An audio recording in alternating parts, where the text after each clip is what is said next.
loneliness can be one of the key triggering points? Because not necessarily. Loneliness not, if I'm right, you can add your point, Parveen, on this. Loneliness is not the only thing which therapy addresses. It is one of the points जो therapy से address किया जाता है. इसके अलावा बहुत सारी चीजें हैं जो हम loneliness की layer के अंदर भी बहुत सारी चीजें आती है. Loneliness superficial हमको दिखता है, but reasons of loneliness क्या है, वो कहाँ से आ रहे हैं.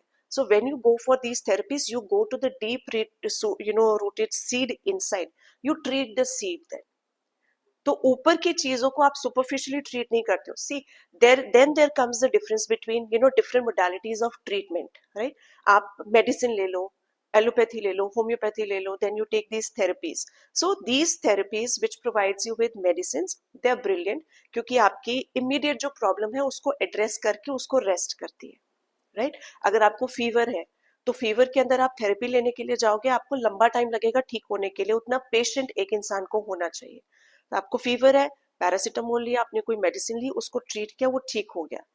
जब आप थेरेपी के अंदर जाते हो, आपने उसको ठीक कर लिया, बट वो जो प्रॉब्लम आपने सरफेस करी है, उसका डीप रूटेड सीड कहीं से तो आया होगा जो बार बार आपको लूप में लेके जाता है उस प्रॉब्लम के. और ये थॉट्स के कारण ट्रिगर होता है, ऐसा कुछ है? course, थॉट्स या स्टोर्ड मेमोरी, ऐसा?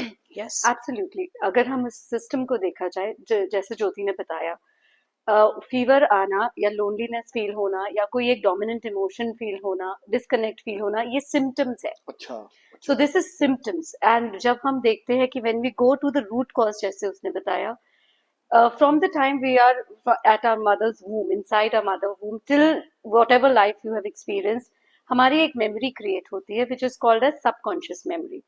अब ये मेमोरी बहुत ही पांचों सेंसरी रिसेप्टर्स, हमारे जो सेंसेस है, विजुअल, ऑडिटरी, फीलिंग्स की, ये सब हमारे एक्यूमुलेटेड डेटा है from the time we were born till today. अब अगर हमने कोई ऐसे एनवायरनमेंट में वी आर ग्रोइंग अप जहाँ पे कुछ टॉक्सिसिटी रही हो, टेंस एनवायरनमेंट्स हो, लड़ाई झगड़ा होता हो, या फिर इमोशंस को समझने या समझाने की कैपेसिटी नहीं होती हो, तो ग्रोइंग अप स्टेजेस में हम कुछ इमोशंस से अवॉइड करते हैं, फाइट करते हैं, बिकॉज वो बहुत पेनफुल एक्सपीरियंसेस होते हैं. So either there are painful files inside you in your subconscious memory or pleasant files inside you. तो पेनफुल फाइल्स को, जैसे अगर pain is more like a wound, अगर आपने अपने अंदर की सबकॉन्शियस मेमोरी की पेनफुल फाइल्स जो कि वुंड्स है उसको हील नहीं किया, तो वो अक्यूमुलेटेड होते होते वो बड़ा वुंड बन जाता है. और उसके सिम्टम्स जब वो होता है, शायद उस वक्त सिम्टम्स ना दिखे, लेकिन एक एज के बाद अक्यूमुलेटेड होते नहीं एड्रेस करने की वजह से एक बड़ा सिम्टोमेटिक दिखता है, जिसको आप न्यू एज जितने भी हम जार्गन्स बोलते हैं कि एंजाइटी हो रही है, बहुत लो फील हो रहा है, डिप्रेस हो रहा है, या ऐसी बहुत सारी चीजें जो सिम्टम्स आज की डेट में हम उसको नाम कर सकते हैं. What therapy does is it helps you to go inside, creating a safe space जहाँ पे आप अपने vulnerable wounds को, अपने इमोशंस को, अपने माइंड सेट उस टाइम पे जो बना था उसको आप ओपन करते हो in a safe space with an expert, and they help you to navigate those wounds. आपको अवेयरनेस मिलती है कि क्या हो रहा है, आपके पैटर्न्स कौन से हैं, उसके बाद आप उसको प्रोसेस करते हैं. It's more like surgery happening, a processing happening with all those wounds.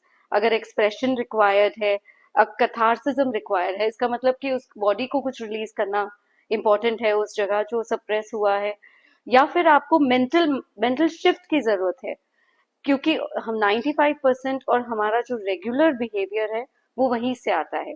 तो एक एज आते आते तक आपके 95% सबकॉन्शियस बिहेवियर आता है, and we are just replicating that behaviour. और अगर हमको बिहेवियर शिफ्ट चाहिए, और जितनी भी बीमारियां क्रिएट होती है वो एक पैटर्न से क्रिएट होती है.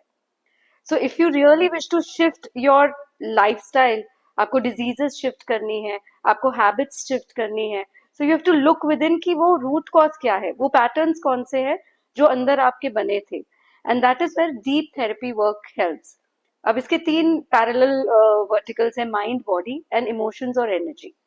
तो यस, डेफिनेटली हम फिजिकल वुंड्स के लिए बॉडी से we go to doctors, we get it healed, लेकिन मेंटल और इमोशनल इश्यूज के लिए I think therapy can be a very liberating experience for anybody who's feeling absolutely doubtful या फिर उसको नहीं समझ में आ रहा है, हम बोलते हैं ना मैं करना चाहता हूँ लेकिन मैं नहीं कर पा रहा हूँ.